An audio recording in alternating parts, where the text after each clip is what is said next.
So we have just a standard aftermarket unit ignition switch, which should work just fine for our purposes. In fact, I already tested and it does. So you get the key to push in, and just like a traditional car, you can pull it all the way back. That's your accessory. Can't go back any farther. We have off, or you can take the key out. Ignition on. That's where all your gauges come on, and if you've got a new enough truck, the gauges will sweep and all that fun stuff. And then we actually have a turn to start function here. That's spring-loaded. Type of that. You guys can drown out this part. You don't have to pay too much attention to this.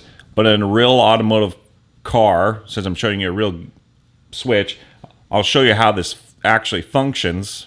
So if you guys want to wire up some fun stuff by yourselves, you can. I'll show you how to hook up lights to this afterwards. Fun fact, when you are cranking your engine over and electricity is coming out of the starter terminal here, no power, or rather power, gets cut from your accessory side. What that does is that's meant to push all of the electricity that this switch is supplying just to your ignition terminal. And basically why it does that is cars need a lot of electricity to start. If you have a gas-powered car, you got ignition coils you need to feed. That draws a lot of power. So what they do is they take your accessories away to reroute the power to as much as it possibly can into your starter and ignition systems. So that when you're cranking it over, it actually will shut that off. When you spring it back, and when you let go and the key springs back, then you got accessories again. It'll turn that electricity back on because it thinks, oh, the car started, so we don't need more of that. We can put all the power back to there. Guys don't have to take notes, but that's how it's wired up. So what we're going to do initially is we're going to wire it up. Power supply goes to here. The ignition will go to one of our relays, and the starter will go to another relay on a relay board. Right, one ignition switch. And these are the wires we're going to hook up to it. And then obviously we need our relay board we've been using. And this is our hot wire from our power supply. That goes on the battery terminal. I know. Pretty cool, huh? I'm sorry. I've been getting a bit long-winded doing this video. So that's our battery, hot wire, input, battery terminal. Coming from your power supply, power brick, whatever, I don't want to know. Just do it safely. And then hook up your ignition and starting terminal to your relay board. You're going to send 12 volts, like we've been doing for all the other switches, into our What? Yeah, I know, that was a funny meme. I'm not showing you guys that. Sorry. It's a bit on the spicy side. Funny but spicy. Anyways. And we're going to take our two wires here, and we're going to hook them up to our ignition terminal and starter terminal. Whichever ones those may be for you. My starting terminal is here, and the ignition terminal is here. I have to wire it somewhat up correctly because actually I have the logic side already done, which we'll show you. This gets all. In order for me not to rewire this again for the umpteenth time. So we have our power coming into here on the battery terminal, coming from your power supply or power brick or however you're putting juice into here. And then 12 volts is going to come out both on the ignition side terminal and our starter side terminal here. So we turn the key on. This will send 12 volts into one of these two relays.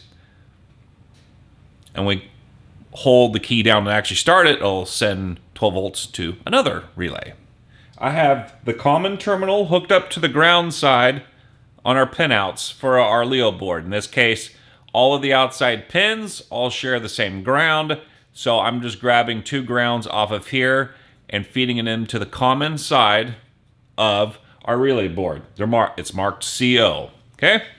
Next, what we need to do is we need to find our starter relay. It's going to be one of these. When you actually go against the spring, you actually start the truck and crank it over. We need to figure out which one that is. Remember, on these switches here, inside the relays, we have a normally open and normally closed circuit. We need to make sure we grab the right one. It is actually, from what I found, it looks like it is actually sensitive. We want the normally open to be wired up to the switch here, meaning normally you're not cranking on that starter all the time, right? So normally, as you're cruising down the road, you're not using it. So we need the normally open circuit. But we need to figure out which one it is. So at this point, I would suggest to power up your board. Let's go ahead and see which ones are the start and which one is the ignition relay. So key is all the way in. Click it over once. Okay, that one is our relay for our ignition. And then when we crank it over, this one should come up, but only momentarily. And it does. So if you got to this part of the program, wiring it on your own, you're in the right ballpark now. Excellent. Okay, so we know this upper one is our relay for our starter. Our starter relay, if you will. Literally and figuratively, I guess. Now, we're going to take the wire from the normally open terminal on here, and it's marked NO2. We're going to use that one and only that one to start the rig. So we'll grab our DuPont wire here, put it into there, into the normally open circuit. Should be labeled. Let's crimp that down. Okay, that's nice and solid. And with that normally open wire, you put in the normally open terminal, you're going to plug it, that's your button now. So you just plug it in any one of your button terminals. I'm just going to plug it right next to the ground plane. You can plug it anywhere. You can do that. I mean, you can do this, and it'll still register. Just make sure you hook it up on the button side that goes into the microprocessor, not hooking it up into the ground plane, because that's really not going to do anything. Okay. Now that's an actual button, normally open, comes into here, and it hits your button. We have the other side, which is the ground, basically, going into the common. And when we click and hold it to start, all these do is these wires just touch each other. And that's how that creates continuity between here and here. And then the controller says, oh, you're pushing that button. Okay. So now your starter is hooked up. Now let's do the ignition switch side. Now we have ignition on and ignition off. So guess what? We need two of these terminals. We need one of them to be ignition on and one of them to be ignition off. You should be able to swap these wires around because we're programming. If it's wired backwards, that's fine. You just simply reprogram it. So it should not matter which is your ignition on and ignition off. It should not matter. So let's just plug these in. Again, this is just button 1 and button 2. Okay, whatever. Okay, so now looking at our relay board. Get out of there before you short something out. Okay, so we got two more button functions now. We got our common ground wire that's hooked up to our ground side on our Leo board. Or whatever board you're using. Doesn't have to be the Leo board. Just whatever is the ground side or ground plane, if you will. And we'll just, these are two more buttons. We're just going to hook up to the button side, which on the Leo board is the inside terminals here, because that goes actual microprocessor. You can throw it next to the ground if you want. In fact, this one, it doesn't have a ground strap because we're only using one ground per coil, but that'll be just fine. So all of the buttons are on the microcontroller side for the Leo board. That means it's going to register each individual button. And this is just the whole ground plane. That goes to your common on your relays. Right here and here. That's it. It's no diodes. You don't have any diodes or weird wizardry programming Raspberry Adreno. You don't need that stuff. Now, if you're building something professionally, yeah, you may want something just for ease of use for the customer, but you really don't need to. If you want to slowly build your rig on your own, this will allow you to go piece by piece, and you can literally customize it, we'll see in a minute, to whatever you want to do.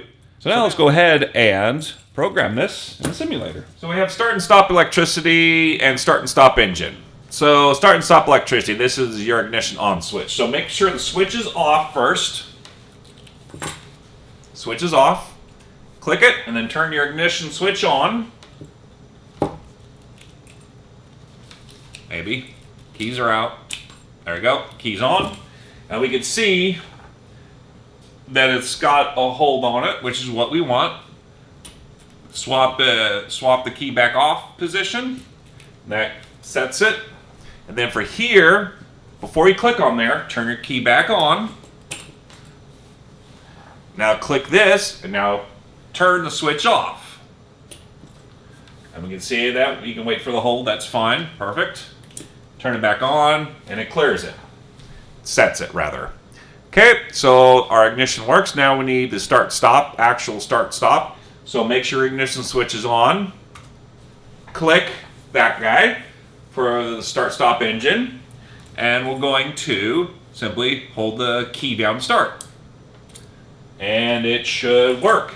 And there's no hold on here because that's a momentary switch. And to stop the engine, we simply turn the key off now. Our ignition switch is still on, so now we'll just switch it off. And I would say, make sure when you switch it off, make sure you don't have the hold here. Watch what happens when the switch is on. Watch what happens when I turn the ignition switch off to stop the engine. Okay. See what happened? That moved down to here. Okay, we don't want that. We want the hold, the two holds up here, right? So let's go ahead and unassign this. Well, so we'll still use the same button 48, but make sure you do not put a hold on it. It's going to be temporary because you're using the same button now. One's holding and one's momentary. This is just to prevent us from using 3 relays. So we're going to click here, turn the key off, and then you should be able to turn the key back on really quick to set it. So we're using the same button, but one's a hold function and the other one's just a blank momentary function, but it still works just the same. Now you have all 4 of these programmed. So in theory now, we should start beastie up. Okay, now here's a problem right here. The truck is off, but the ignition switch is on. Let's see, this might become backwards actually. Yeah, the switch is going to be backwards, which is fine. You don't necessarily have to do anything. Come back into the menu, turn your ignition switch off. And now you can see the ignition is off. It matches, you're matching what's in here with matching what's in the simulation. You don't have to reprogram everything. And guess what, folks? That's all. Let's crank this pig up. Ignition on. Hold, push, turn and push to start. And it works. Let's try that again. Okay, so all we gotta do now is switch the key on and start this pig. Nice, nice. I like it. I like it. And of course, we'll repeat it a few times. Keys off. Put the key in. Wait for it. Crank it over, and it starts up. Sweet. And do this slow enough, everything should cycle through just fine. Excellent. Excellent. Perfection. There we go. Cool. All right, so there's your working ignition switch for ATS and ETS2. Now, let's have a little bit more fun with this before we hang this bit up. Let's say you have a button box and you want to light up your LEDs when you actually turn the switch. Well, this is another reason why I'm showing you guys how to wire this up with a high input signal, in this case 12 volts, so that you can actually hook up real lights and stuff to some of the other switches you might be having. This is just to help spur your creativity, your mind, think about options you can do. Let's pretend that this was in a button box. This LED would represent an LED strip, or something like a panel that you want to light up. Well, guess what? You actually have a real live 12 volts sitting here with an accessory switch. You can easily do that. So let's, for instance, if we take this guy right here, obviously you gotta ground it per usual, right? Which I'm running out of alligator clips. We're gonna hook our ground up. Let's use green for ground, or earth. Now check this. Remember that accessory switch? You can absolutely most use that side of the circuit. So now when you plug in your switch or whatever thing you want to light up or function on 12 volts, now it's going to do it. So now when you turn the key on, hey, look at that. You got switches for days. Your switches will actually light up. And you turn the key off, and they go away. So another fun thing about these accessories, if you have it plugged in with your actual ignition switch, when you turn the key on, cool, it lights up. But when you crank it, guess what? It actually will it'll actually shut the actual electricity off because it's actually programmed to do that. So it's kind of simulating a car more or less. And of course, if you just want to sit idle and not use, you're just sitting in Netflix and chilling, because we don't have the accessory terminal hooked up to our game controller, you can actually use just the accessory on the back side, on the left side, and have it lit up. So if you're just sitting here idling or whatever, you can do that too. So this could be anything from LED light bars to your actual backlit switches. The Angel Eye, like your Angel Eye deal, same thing. Hook up your ground, and then hook up your positive. Again, and then turn the key on. You got it, crank, goes away to start. Just like that. You can hook up any 12-volt accessory in there, so long as it can handle the amperage, which this thing should handle 10 to 20 amps. So if you're shoving anything more through that, then I don't know what you're doing. Now, what you can also do, if you want different lights to light up while you're starting, let's say cabin lights or something, maybe you need to actually see, what you can do, instead of wiring it on the accessory side with whatever you want to plug into, wire it up on the ignition side, which is going to be this guy right here. Hook it up to the ignition terminal. So not only will the electricity go to our ignition source to turn the truck electricity on, but also physically turn on electricity to whatever you want. And since it's on the ignition side, it'll stay on during cranking. Like that. And it will not illuminate when it's on the accessory side because it's the ignition only terminal. So there's a few different ways that you can wire this up to your heart's desire. I almost encourage you to do that because it's going to be a lot more realistic than have the game, your game button box on all the time. It has more functionality. I probably would suggest the flicking, temporary turn off as you're cranking it, because that's how usually a lot of the cars are. Anyways, there you go. Now what I'm going to use that accessory for, as well as other things too, is to help light my real truck cab when I get it for the simulator. I'm buying a real semi-truck cab, a W900A cab. I've sourced a few of them, but I'm not ready to buy one yet. But I'm actually going to use the switch to power on a lot of the lights and stuffs and run other fun things. For example, there's this little teaser of what's coming up in the future is I'm printing my own 3D gauges. This one's the speedometer one. Those numbers are technically fake. They're just a facade. They don't technically turn, although we do have telemetry for miles per hour. So in theory, you could actually, if you're good with programming with an Arduino, you could do that. But basically, I'm going to have real backlights on here on the gauge. This is a work in progress. This is not done. I'm running into some silkscreen problems printing up the actual the numbers, but this is just to inspire you guys to do whatever you can dream of, really. So let me turn the power down on the light there. So when I turn the key on, our gauges could light up if we want to, or any set of gauges or whatever.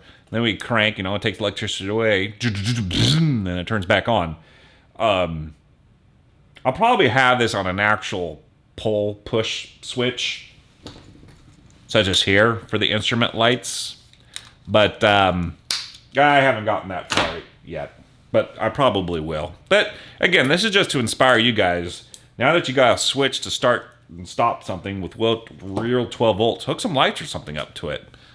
And with some simple relay logic here, you can hook up a whole bunch of fun stuff, to be honest. So, right, I'm going to tear this out and see if we got any other switches left.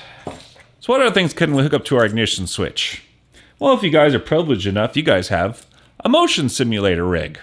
And if you are lucky enough to have a motion simulator rig, you should have an emergency stop button. So if the simulator all of a sudden gets really wonky and is bucking you like a bull at a rodeo, you can go ahead and push it and deactivate it, and that brings everything to a grinding halt. I don't feel like I should show you guys exactly how to wire it up. Number one, there's a lot of different controllers. Some might use the normally open circuit to activate the emergency stop on the controller, or they might use the normally closed circuit to activate it on there.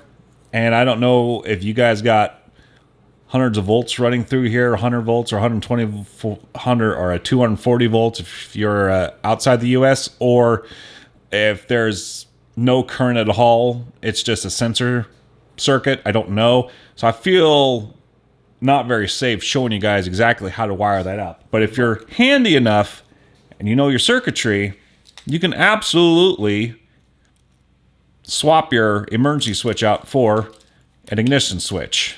Anyways, so that's something you can do. That's just an idea. Just put in your brains. This is for entertainment purposes only. But that could be an option for you. But let's show you something that we can show you how to hook up. You can hook up an hour meter. Absolutely. And I don't think I've seen anybody do this before. Why not buy an hour meter so you have a more personalized rig? You know how many hours you set on your butt instead of doing chores. I like that idea. This one's a 12 volts. Actually, it will accept anything from 6 volts all the way up to 80 volts. This is the cheaper Chinesium, obviously. Special on the Amazons. If you want a quality one instead of these chintzy, very cheaply made ones, I've heard some of these numbers can stick and whatnot. I'll link this specific one. It has good enough reviews. I think I can post it. But if you want the proper quality ones, you need to get yourself a Hobbs meter. That's the brand name, or Quartz. Those are the good name brands for hour meters. This is the no-name brand that will work for our purposes. And because you already have 12 volts, because we're working again with 12 volts, as I showed you guys how I wanted to work with 12 volts, all you got to do is hook a ground up to here and a positive up on the other side, and it'll start counting. Now, mind you, it's going to take forever and a day because the tenths here, I mean, this is by hours. And it takes a while to do a full revolution because I'm not going to sit here for an hour to hold it. But you should hear a little gears or something whirring back here if you got the cheap enough hour meter. So all you would have to do is hook it up from your battery to your ignition switch. That'll be basically run position the whole time. That's where it's going to be set at the most. That'd be the most accurate. So you need a ground coming from your power supply or wherever, ground bus bar, whatever you choose. That'll have to be plugged into obviously your negative side. This is polarity sensitive. Please don't muck it up. Pay attention. The positive side, we'll just run off the ignition switch. And you just simply plug it in, get your terminal crimper out, put a terminal spade connector on it, click it up to here. That way when you turn it on, the hour meter will start clicking as soon as you turn it on to the run position. Just like that. All right. So I think that'd be kind of fun for you guys. Something you could do. Something would be fun. And make your rig even more customizable. Sweet.